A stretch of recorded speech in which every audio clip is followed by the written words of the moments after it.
ہجرت کے وقت انتہائی رنجیدگی کے عالم میں حضور صلی اللہ علیہ وآلہ وسلم نے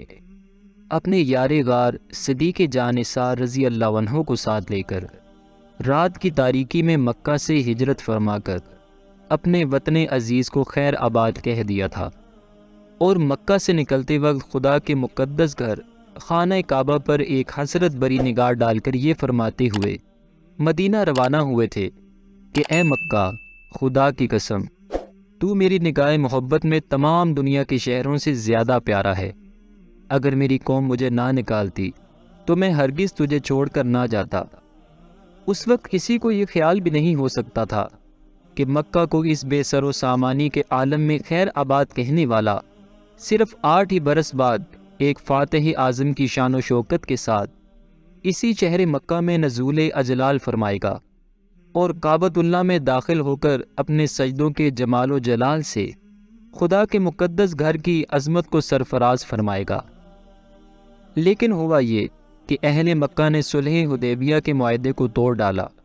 اور صلح و نامہ سے غداری کر کے عہد شکنی کے مرتکب ہو گئے۔ حضور علیہ السلام کے بھیجے ہوئے نمائندے بنو خزاعہ کو مکہ والوں نے بے دردی کے ساتھ قتل کر دیا۔ بیچارے بنو خزاعہ اس ظالمانہ حملے کی تاب نہ لا کر حرم کعبہ میں پناہ لینے کے لیے بھاگے، تو ان درندہ صفت انسانوں نے حرم الہی کے احترام کو بھی خاک میں ملا دیا اور حرم کعبہ میں بھی ظالمانہ طور پر بنو خزاعہ کا خون بہایا۔ اس حملہ میں بنو خزاعہ کے 23 آدمی قتل ہو گئے۔ اس طرح اہل مکہ نے اپنی اس حرکت سے حدیبیہ کے معاہدے کو توڑ ڈالا اور یہی فتح مکہ کی تمہید ہوئی۔ چنانچہ 10 رمضان مبارک 8 ہجری کو رسول اللہ صلی اللہ علیہ وآلہ وسلم مدینے سے 10,000 لشکر پر انوار ساتھ لے کر مکہ کی طرف روانہ ہوئے۔ مدینے سے چلتے وقت حضور علیہ السلام اور تمام صحابہ کرام روزہ دار تھے، لیکن جب آپ مقام قدید میں پہنچے تو پانی مانگا اور اپنی سواری پر بیٹھے ہوئے پورے لشکر کو دکھا کر آپ نے پانی نوش فرمایا اور سب کو روزہ چھوڑ دینے کا حکم دیا۔ چنانچہ آپ اور آپ کے اصحاب نے سفر اور جہاد میں ہونے کی وجہ سے روزہ رکھنا موقوف کر دیا۔ غرضیہ یہ کہ فاتحانہ شان و شوکت کے ساتھ بانی کعبہ کے جانشین حضور رحمت للعالمین صلی اللہ علیہ وآلہ وسلم نے سرزمین مکہ میں نزول اجلال فرمایا اور حکم دیا کہ میرا جھنڈا جنت المعلیٰ کے پاس گاڑا جائے۔ حضرت خالد بن ولید کے نام فرمان جاری کر دیا گیا کہ وہ فوجوں کے ساتھ مکہ کے بلائی حصے یعنی قدا کی طرف سے مکہ میں داخل ہوں۔ تاجدار دو عالم صلی اللہ علیہ وآلہ وسلم نے مکہ کی سرزمین میں قدم رکھتے ہی جو پہلا فرمان چاہی جاری فرمایا وہ یہ اعلان تھا کہ جس کے لفظ لفظ میں رحمتوں کے دریا موجیں مار رہے تھے، یعنی جو شخص ہتھیار ڈال دے گا اس کے لیے امان ہے، جو شخص اپنا دروازہ بند کر لے گا اس کے لیے امان ہے، جو کعبہ میں داخل ہو جائے گا اس کے لیے امان ہے۔ اس موقع پر حضرت عباس رضی اللہ عنہ نے عرض کیا کہ یا رسول اللہ صلی اللہ علیہ وآلہ وسلم، ابو سفیان ایک فخر پسند آدمی ہے، اس کے لیے کوئی ایسی امتیازی بات فرما دیجئے کہ اس کا سر فخر سے اونچا ہو جائے۔ تو آپ نے فرمایا کہ جو ابو سفیان کے گھر میں داخل ہو جائے اس کے لیے امان ہے۔ حضور علیہ السلام جب فاتحانہ حیثیت سے مکہ میں داخل ہونے لگے تو آپ اپنی اونٹنی قصوہ پر سوار تھے اور آپ ایک سیاہ رنگ کا امامہ باندھے ہوئے تھے۔ بخاری شریف میں ہے کہ آپ کے سر پر مغفر تھا، یعنی ٹوپی کے نیچے کا خود جو زرہ سے جڑا ہوا ہوتا ہے۔ آپ کے ایک جانب حضرت ابو بکر صدیق اور دوسری جانب اسید بن حضیر رضی اللہ عنہ تھے، اور آپ کی چاروں طرف جوش میں بھرا ہوا ہتھیاروں میں ڈوبا ہوا لشکر تھا، جس کے درمیان میں کوکب نبوی تھا، یعنی حضور علیہ السلام کی حشمت، جلالت اور عزت والی فوج تھی۔ اس جہانہ جلوس کے جاہ و جلال کے باوجود حضور صلی اللہ علیہ وآلہ وسلم کی شان تواضع کا یہ عالم تھا کہ آپ سورہ فتح کی تلاوت فرماتے ہوئے اس طرح سر جھکائے ہوئے اونٹنی پر بیٹھے ہوئے تھے کہ آپ کا سر اونٹنی کے پالان یعنی سواری کے جانوروں کی کمر کو بوجھ کی رگڑ سے محفوظ رکھنے والی گدی سے لگ جاتا تھا۔ آپ کی یہ کیفیت تواضع خداوند قدوس کا شکر ادا کرنے اور اس کی بارگاہ عظمت میں اپنی عجز و نیاز مندی کا اظہار کرنے کے لیے تھی۔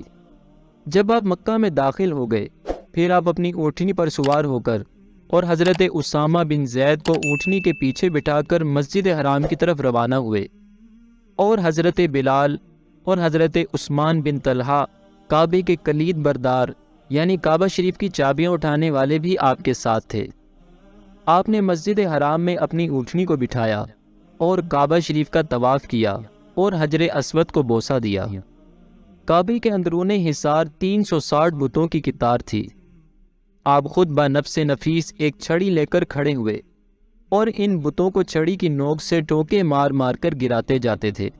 اور جا الحق وزہق الباطل کی آیت تلاوت فرماتے تھے،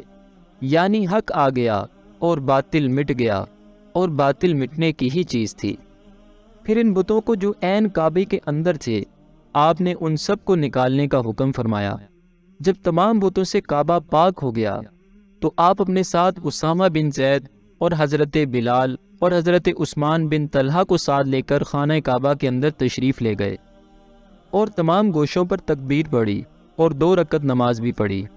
کعبہ مقدسہ کے اندر سے جب آپ باہر نکلے تو حضرت عثمان بن طلحہ کو بلا کر کعبے کی کنجی یعنی چابیاں ان کے ہاتھ میں عطا فرمائیں، اور ارشاد فرمایا کہ خذوہا خالدتن تالدتن، یعنی لو یہ کنجی ہمیشہ ہمیشہ کے لیے تم لوگوں میں رہے گی، لا ینزعوہا منکم الا ظالم، یہ کنجی تم سے وہی چھینے گا جو ظالم ہوگا۔ اس کے بعد حرم الہی میں آپ نے سب سے پہلا دربار عام منعقد فرمایا، جس میں افواج اسلام کے علاوہ ہزاروں کفار و مشرکین کے عوام و خواص کا ایک زبردست اجتماع تھا۔ اس دربار میں آپ نے خطبہ دیا اور اہل مکہ کو مخاطب کر کے آپ نے فرمایا کہ بولو، تم کو معلوم ہے کہ آج میں تم سے کیا معاملہ کرنے والا ہوں۔ اس دہشت انگیز اور خوفناک سوال سے تمام مجرمین حواس باختہ ہو کر کانپ اٹھے، لیکن جبین رحمت کے پیغمبرانہ تیور کو دیکھ کر سب یک زبان ہو کر بولے، اخن کریم وابن اخن کریم، یعنی آپ کرم والے بھائی اور کرم والے باپ کے بیٹے ہیں۔ یہ سن کر فاتح مکہ صلی اللہ علیہ وآلہ وسلم نے اپنے کریمانہ لہجے میں ارشاد فرمایا کہ لا تثریب علیکم اليوم، یعنی آج تم پر کوئی ملامت نہیں، فاذهبوا انتم الطلقاء، جاؤ تم سب آزاد ہو۔ دوستو، اگر غور کریں تو بالکل غیر متوقع طور پر ایک دم اچانک یہ فرمان رحمت سن کر سب مجرموں کی آنکھیں فرط ندامت سے اشکبار ہو گئیں، اور کفار کی زبانوں پر لا الہ الا اللہ محمد رسول اللہ کے نعروں سے حرم کعبہ کے در و دیوار پر بارش انوار ہونے لگی۔ مجرموں کی نظر میں ناگہاں ایک عجیب انقلاب برپا ہو گیا کہ سما ہی بدل گیا، فضا ہی پلٹ گئی، اور ایک دم ایسا محسوس ہونے لگا کہ جہاں تاریک تھا، ظلمت کدا تھا، سخت کالا تھا، کوئی پردے سے کیا نکلا، گھر گھر اجالا تھا۔ دوستو، اس میں بڑا اختلاف ہے کہ مکہ مکرمہ کون سی تاریخ میں فتح ہوا۔ امام بیہقی نے 13 رمضان مبارک، امام مسلم نے 16 رمضان، امام احمد نے 18 رمضان بتایا، مگر محمد بن اسحاق نے اپنے مشائخ کی ایک جماعت سے روایت کرتے ہوئے فرمایا کہ 20 رمضان 8 ہجری کو مکہ فتح ہوا۔ فتح مکہ کی پیشن گوئیاں اور بشارتیں قرآن پاک کی چند آیتوں میں بھی مذکور ہے۔ ان میں سے سورہ نصر، جو کہ 30ویں پارے کی ایک مکمل صورت ہے، جس میں اللہ تعالیٰ ارشاد فرماتا ہے اذا جاء نصر اللہ والفتح، جب اللہ کی مدد اور فتح آئے، وَرَأَيْتَ النَّاسَ يَدْخُلُونَ فِي دِينِ اللَّهِ أَفْوَاجًا، اور لوگوں کو تم دیکھو کہ اللہ کے دین میں فوج در فوج داخل ہوتے ہیں، فَسَبِّحْ بِحَمْدِ رَبِّكَ وَاسْتَغْفِرْ، تو اپنے رب کی ثنا کرتے ہوئے اس کی پاکی بولو اور اس سے بخشش چاہو، إِنَّهُ كَانَ تَوَّابًا، بے شک وہ بہت توبہ قبول کرنے والا ہے۔ دوستو، فتح مکہ کے واقعے سے یہ سبق ملتا ہے کہ حضور رحمت للعالمین صلی اللہ علیہ وآلہ وسلم نے اس موقع پر عفو درگزر اور رحم و کرم کا جو اعلان و اظہار فرمایا، تاریخ عالم میں کسی فاتح کی زندگی میں اس کی مثال نہیں مل سکتی۔ غور فرمائیے کہ اشراف قریش کے ان ظالموں اور جفاکاروں میں وہ لوگ بھی تھے جو بارہا آپ صلی اللہ علیہ وآلہ وسلم پر پتھر کی بارشیں کر چکے تھے، وہ خون خوار بھی تھے جنہوں نے بارہا آپ صلی اللہ علیہ وآلہ وسلم پر قاتلانہ حملے کیے تھے۔ وہ بے رحم و بے درد بھی تھے جنہوں نے آپ سرکار علیہ السلام کے دندان مبارک کو شہید اور آپ صلی اللہ علیہ وآلہ وسلم کے چہرہ انور کو لہو لہان کر ڈالا تھا۔ وہ اوباش بھی تھے جو برس ہا برس تک اپنی بہتان تراشیوں اور شرمناک گالیوں سے آپ سرکار علیہ السلام کے قلب مبارک کو زخمی کر چکے تھے۔ وہ صفاق اور درندہ صفت بھی تھے جو آپ سرکار علیہ السلام کے گلے میں چادر کا پھندا ڈال کر آپ صلی اللہ علیہ وآلہ وسلم کا گلا گھونٹ چکے تھے۔ وہ ظلم و ستم کے مجسمے اور پاک کے پتلے بھی تھے جنہوں نے آپ سرکار علیہ السلام کی صاحبزادی حضرت زینب رضی اللہ عنہا کو نیزہ مار کر اونٹ سے گرا دیا تھا اور ان کا حمل ساکت ہو گیا تھا۔ وہ جفاکار خون خوار بھی تھے جن کے جارحانہ حملوں اور ظالمانہ یلغار سے بار بار مدینے کے در و دیوار ہل چکے تھے۔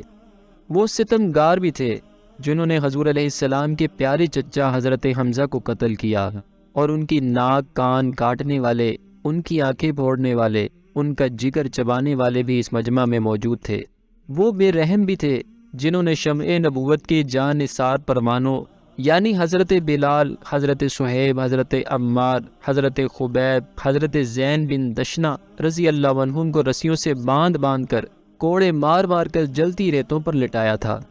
کسی کو آگ کے دہکتے ہوئے کولوں پر سلایا تھا، کسی کو سولی پر لٹکا کر شہید کیا تھا۔ یہ تمام جور و جفا اور ظلم و ستم گاری کے پیکر جن کے جسم کے رونگٹے رونگٹے اور بدن کے بال بال ظلم و عدوان اور سرکشی و طغیان کے وبال سے شرمناک مظالم اور خوفناک جرموں کے پہاڑ بن چکے تھے، آج یہ سب کے سب 10-12 ہزار مہاجرین و انصار کے لشکر کی حراست میں مجرم بنے ہوئے کھڑے کانپ رہے تھے اور اپنے دلوں میں یہ سوچ رہے تھے کہ شاید آج ہماری لاشوں کو کتوں سے نچوا کر ہماری بوٹیاں چیلوں اور کووں کو کھلا دی جائیں گی، اور انصار و مہاجرین کی غضبناک فوجیں ہمارے بچے بچے کو خون و خاک میں ملا کر ہماری نسلوں کو نیست و نابود کر ڈالیں گی اور ہماری بستیوں کو تہس نہس کر دیں گی۔ مگر ان سب مجرمین کو رحمت عالم صلی اللہ علیہ وآلہ وسلم نے یہ کہہ کر معاف فرما دیا کہ انتقام تو کیسا، بدلہ تو کہاں کا، آج تم پر کوئی ملامت نہیں۔ غور کیجئے،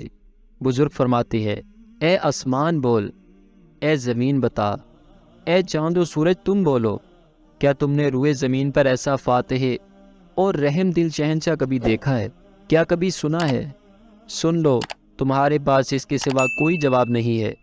کہ حضور علیہ السلام کے سوا اور کوئی فاتح نہ ہوا ہے نہ ہوگا، کیونکہ رسول اللہ صلی اللہ علیہ وآلہ وسلم اپنے ہر کمال میں بے مثل و بے مثال ہے۔ دوستو، یہ ہے ہمارے حضور علیہ السلام کا اسوہ حسنہ اور سیرت مبارکہ۔ لہٰذا مسلمانوں پر لازم ہے کہ اپنے پیارے رسول صلی اللہ علیہ وآلہ وسلم کے اسوہ حسنہ اور سیرت مقدسہ پر عمل کرتے ہوئے اپنے دشمنوں سے بدلہ اور انتقام لینے کا جذبہ اپنے دل سے نکال کر اپنے دشمنوں کو درگزر کرنے اور معاف کر دینے کی کوشش کریں، کیونکہ لوگوں کی تقصیرات اور خطاؤں کو معاف کر دینا یہ ہمارے رسول اکرم صلی اللہ علیہ وآلہ وسلم کی سنت بھی ہے، اور یہی امت کے لیے حضور علیہ السلام کی تعلیم بھی ہے۔ پتھر کھانا تو سنت ہے، مگر پتھر مارنا سنت نہیں ہے۔ حدیث پاک کا مفہوم ہے سل من قطع کا، یعنی جو تم سے تعلق کاٹے تم اس سے میل ملاپ رکھو۔ وعفو عمن ظلم کا، اور جو تم پر ظلم کرے اس کو معاف کر دیا کرو۔ وَأَحْسِنْ إِلَىٰ مَنْ أَسَاءَكَ، اور جو تمہارے ساتھ بدسلوکی کرے تم اس کے ساتھ احسان اور اچھا سلوک کرو۔ اور دوستو، قرآن پاک میں بھی دشمنوں کے ساتھ درگزر کر دینے والوں کے بڑے بڑے درجات ہیں، جیسا کہ اللہ تعالیٰ پارہ 4 سورہ آل عمران میں ارشاد فرماتا ہے وَالْعَافِينَ عَنِ النَّاسِ، یعنی لوگوں کی خطاؤں کو معاف کر دینے والے اللہ تعالیٰ کے محبوب بندے ہیں اور بڑے درجات والے ہیں۔ خدا بندے کریم ہر مسلمان کو حضور علیہ السلام کے اسوہ حسنہ اور سیرت مبارکہ پر عمل کرنے کی توفیق عطا فرمائے، اور ہم مسلمانوں کو آپس میں اتفاق و محبت عطا فرمائے۔ اللہ تعالیٰ اسلام کا بول بالا فرمائے اور دشمنان اسلام کا منہ کالا فرمائے، اور اللہ تعالیٰ سے دعا ہے کہ اللہ تعالیٰ مسلمانوں کو ان کی کھوئی ہوئی طاقت اور کھوئی ہوئی عزت دوبارہ عطا فرمائے، آمین ثم آمین۔ دوستو، اگر آپ کو ہماری یہ ویڈیو پسند آئی ہے